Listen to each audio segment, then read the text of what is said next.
today's session is on the Master of Information Technology. I'll introduce myself. That's me. So my name's Karen Blackmore. I'm the Head of Discipline of Computing and IT, which the discipline sits within the School of Electrical Engineering and Computing here at the University of Newcastle, and it's within the Faculty of Engineering and Built Environment. So our IT degree, our MIT degree is running out of the School of Electrical Engineering and Computing. If anyone has a question about what a head of discipline does, I'll happy to answer that question too. Although I do often say it's a lack of discipline. So the University of Newcastle is ranked, so as you can see, these are based on latest 2020 data. So it's ranked 207th in the world according to the QS World Rankings. We sit within the top 10 universities in Australia in the QS World Rankings, but that's also with respect to our research at the university. So the University of Newcastle is research focused, research intensive. We are a full university in that we offer medical programs, we have an engineering faculty, we have education, business and law, and our science faculty. Ranked 45 in the world for impact. Just quickly looking at the Faculty of Engineering and Built Environment, as I said, where the MIT is run out of. The area of specialisation within the Faculty of Automation and Control, which is interestingly run out of the School of Electrical Engineering and Computing, where our MIT comes from, is ranked 8th in the world. We're in the top 150 for architecture and built environment, and sitting in the top 300 for computer science and information systems.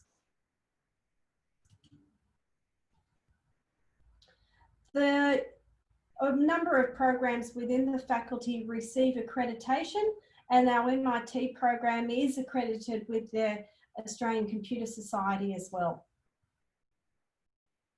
As I said, feel free to stop me at any time. And just before we get into a little bit of detail about the MIT, I just wanted to also point out that the university does offer scholarships in the postgraduate space. And welcome, Oscar.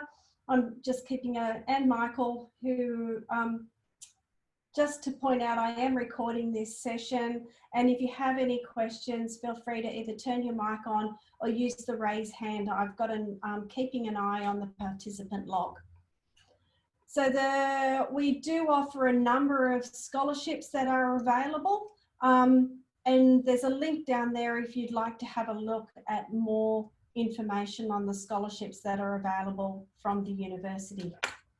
So those of you joining us from within Australia will be hopefully be very familiar where Newcastle sits, but for those perhaps who are joining us from overseas or are resident in the country and not familiar, Newcastle sits 117 kilometres north of Sydney, and we are surrounded. There's a lovely big patch of white above Newcastle at the top of the screen, which is the beach that runs all the way from Newcastle through to almost to Nelson's Bay.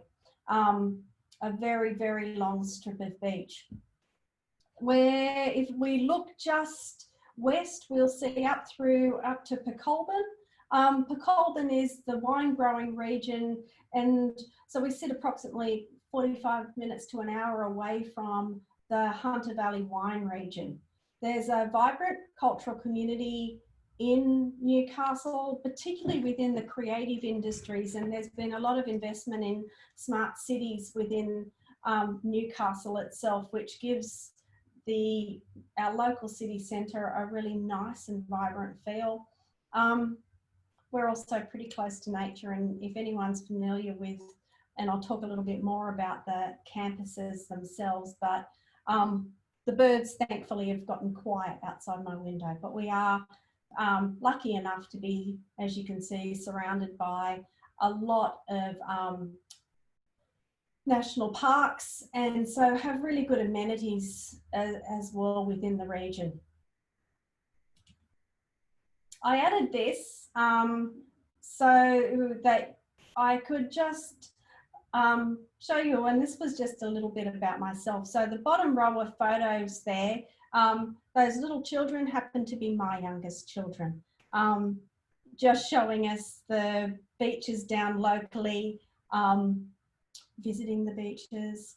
The bike track there is where I went riding on the weekend on our family track. So I am not a Newcastle local myself, but it is a lovely, lovely place to live.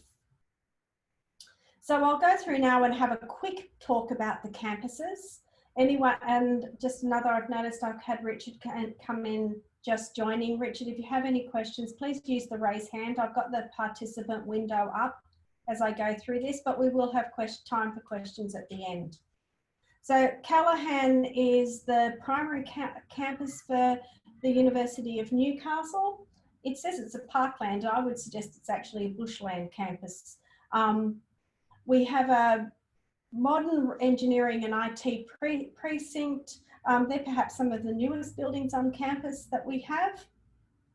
There's a range of transport options. We have a train station that stops at the bottom of the university campus. So for students that prefer to live close to the beach, it's about 10 kilometres from the beach to the Callaghan campus.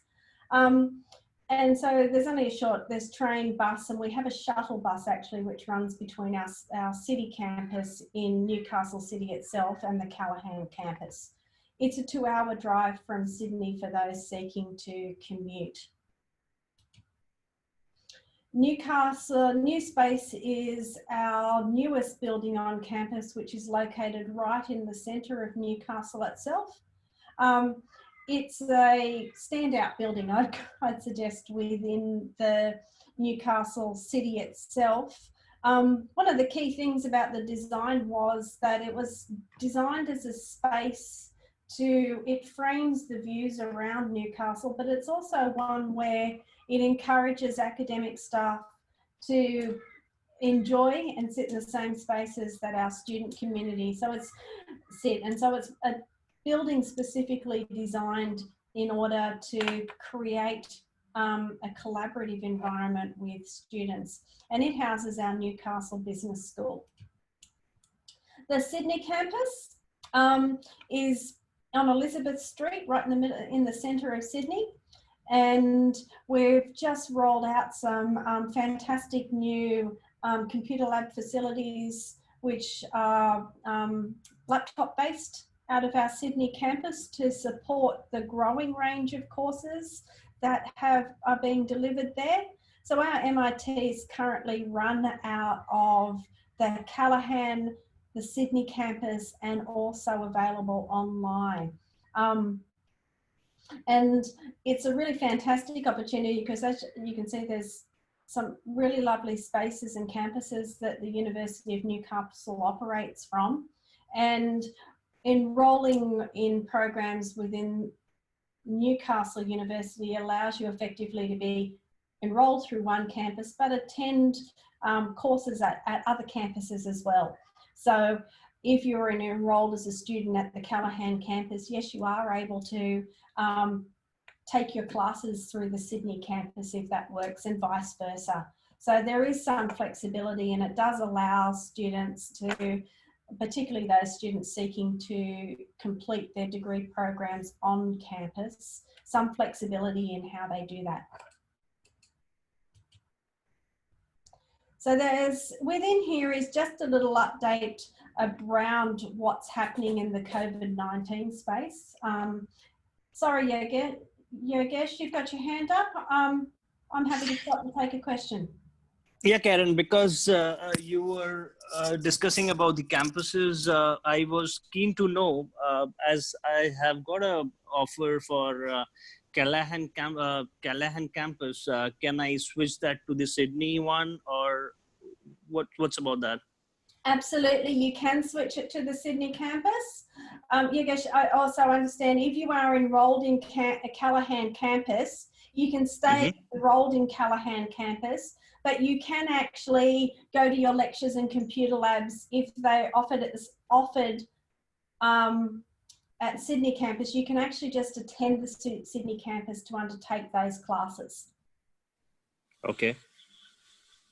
So there is flexibility around there in terms of, even though you will enroll principally through one campus, that might mean that you can take some of your courses at Callaghan, some of them at Sydney, and some of them online, however it fits you best to complete your studies.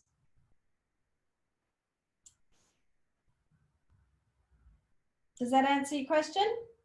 Yeah, thank you, Karen. Thank you.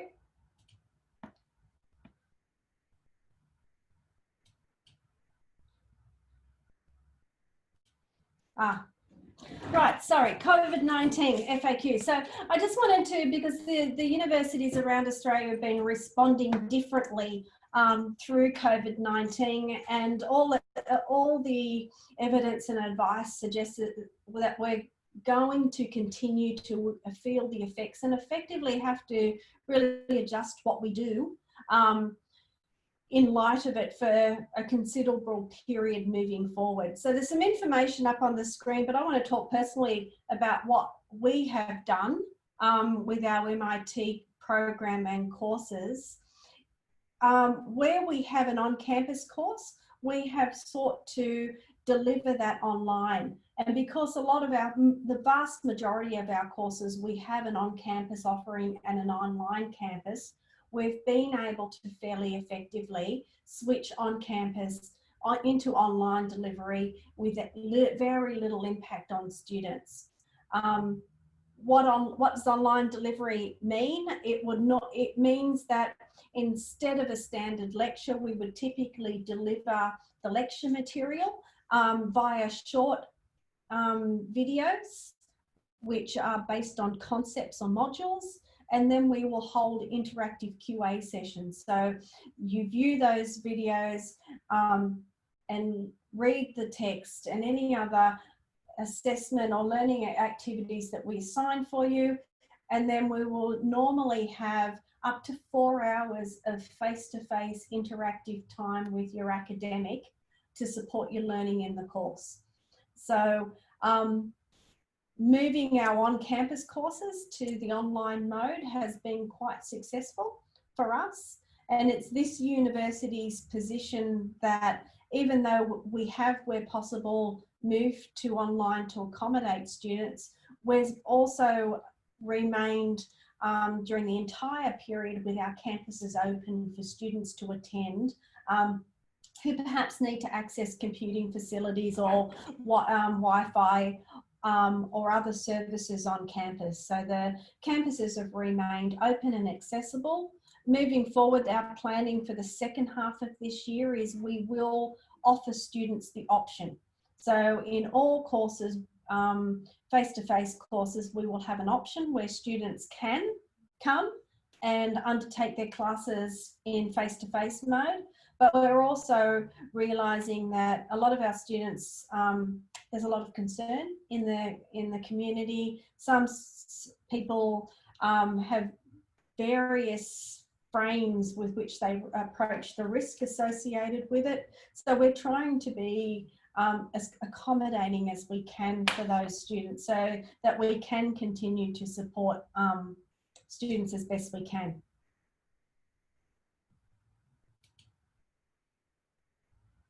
So now I'll just keep an eye on the time. I want to allow plenty of time for discussion at the end of this. So the Master of Information Technology, we're currently taking intakes during the 3 trimesters. So it's a trimester-based program with 3 trimesters over the year. We have an intake in February, one in May, and then August is our next intake for trimester 3. As I said, the location is based in Newcastle, and that's at our Callaghan campus in Sydney, and also online, or a mixture of those things if it suits. The duration is 1.5 to 2 years, and that depends on your prior learning. So I'll go through that in the next slide. We have an overall IELTS of 6.5 with no band score less than 6.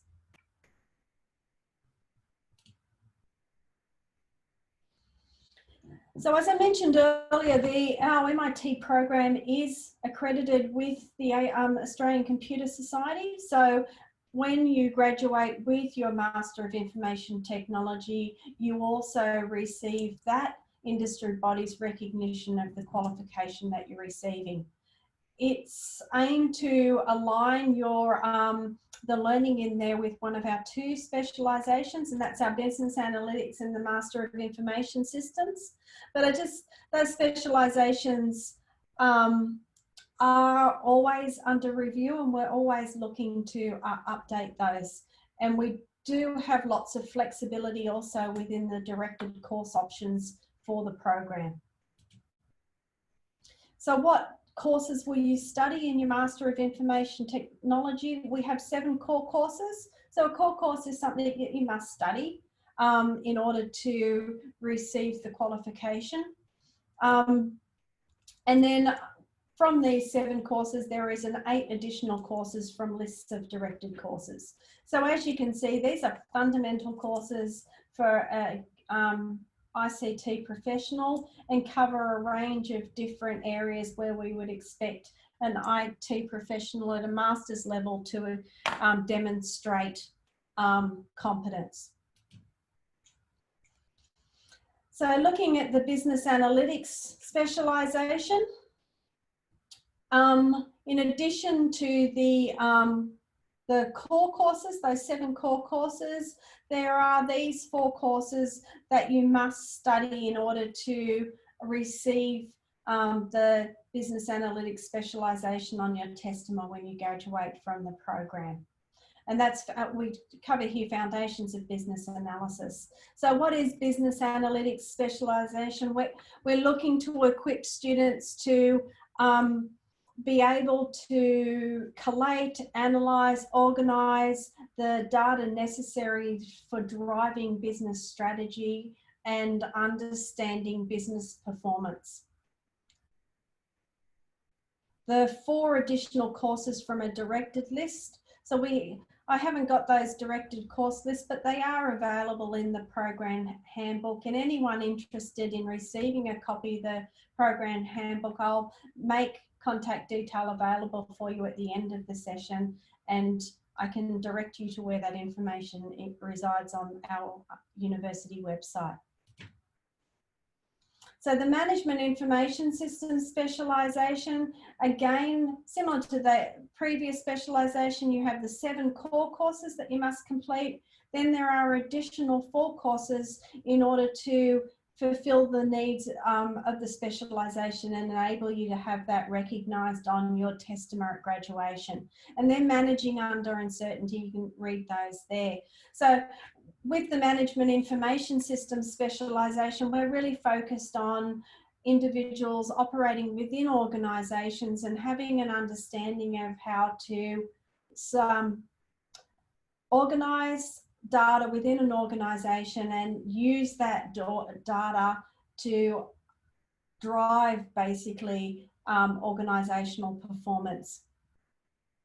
And again, here we have 4 additional courses from a list of directed courses.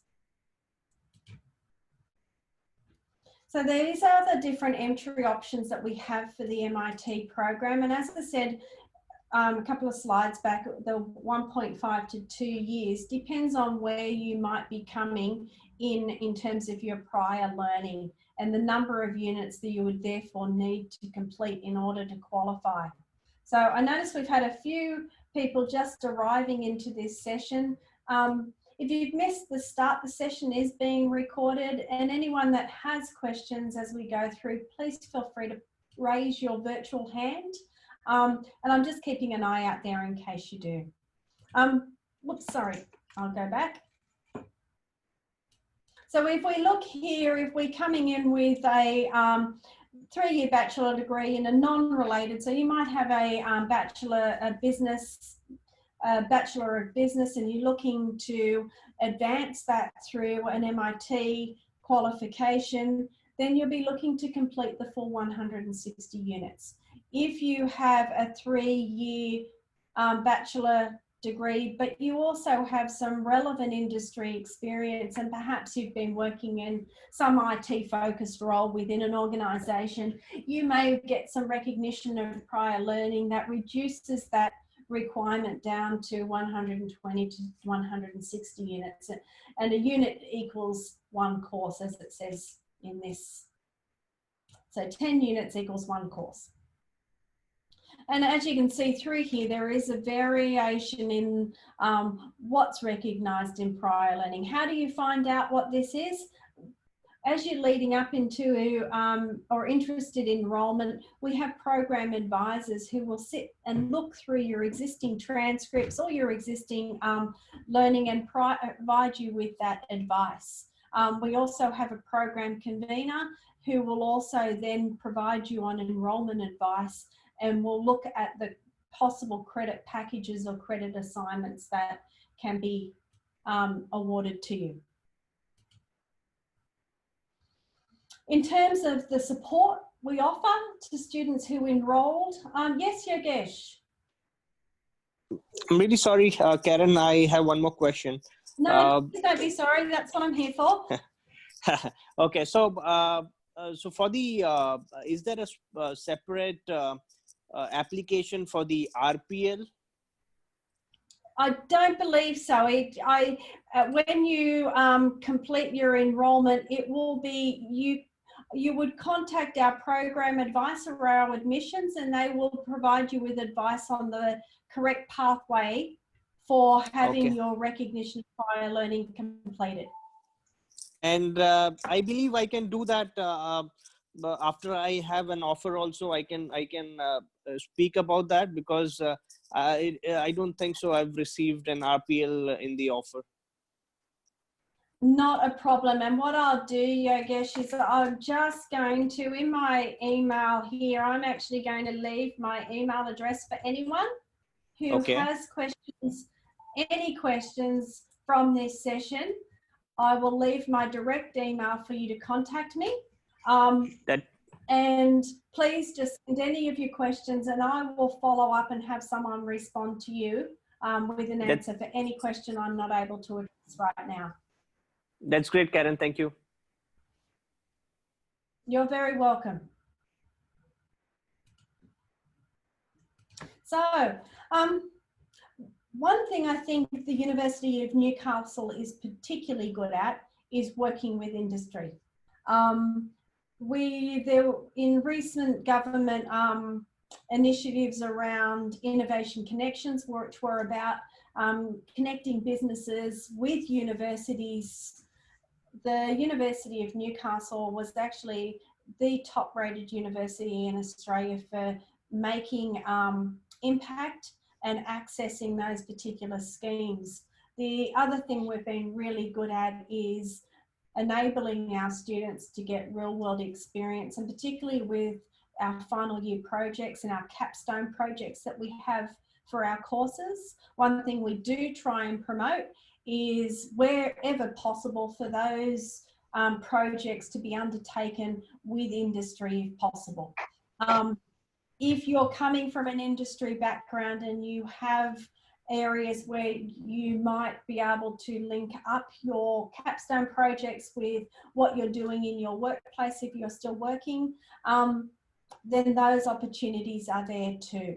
So we have a virtual careers expo, which we also provide students with support, and listed there are some of the organisations that participate in our virtual careers expos. Career support is something that we also provide at all levels. So that's right from our undergraduate programs right through to our postgraduate programs, is to try and ensure that the qualification that you receive ends up landing you in a great job. So here are some of the different kind of workshops that get provided through the career support, and those are also available to our international students as well as our domestic students. There is another initiative that we have available, which is the iLead, which is a leadership program and it's open, as it says there, to all University of Newcastle students. And so it's a separate leadership program that you can do while you're doing your MIT, to give you the kinds of skills that will assist in moving on from the program into employment, or upskilling yourself ready for that next job promotion. So just looking at some of the graduate outcomes for the University of Newcastle. And you can see the data there for all of our programs, and particularly our postgraduate programs, and the salaries that were found. In the IT programs, we sit exceptionally well in compared with other institutions when looking at the student feedback we receive on our program. So that's rating our programs and our overall satisfaction of students with the programs that we deliver out of our computing and IT discipline. So just looking through here, there's a number of different services that are all available to any student studying any program within the university. And in this particular time, all of these services are being available and made available online to support students that perhaps aren't coming to campus because of COVID-19 restrictions. Of course, except on-campus security, that's a little hard to provide online. But all of our other services are being provided online to assist students. So those that might be thinking of studying on campus at Callaghan and thinking of relocating to Newcastle, our marketing department's done a little bit of background research for you, just to compare the cost of living in Newcastle versus some of our major capital cities. And I can attest to this. I particularly enjoy living in Newcastle. I'm benefit from living a 3-minute drive from where I work, and so the advantages are also there for students when studying. We are only 2 hours north of Sydney by car. We do have access to fantastic facilities, but also if you are thinking of moving, there is this benefit of reduced cost of living compared to our major capital cities. So how do we apply? How do you apply if that's what you're interested in doing? And we'd certainly hope you were. Applying to the university there is a direct international admissions. For those that are our domestic students, as I said, I've provided my email address there. If you can email me at that address, I will provide you with direct links for enrolling and applying directly online.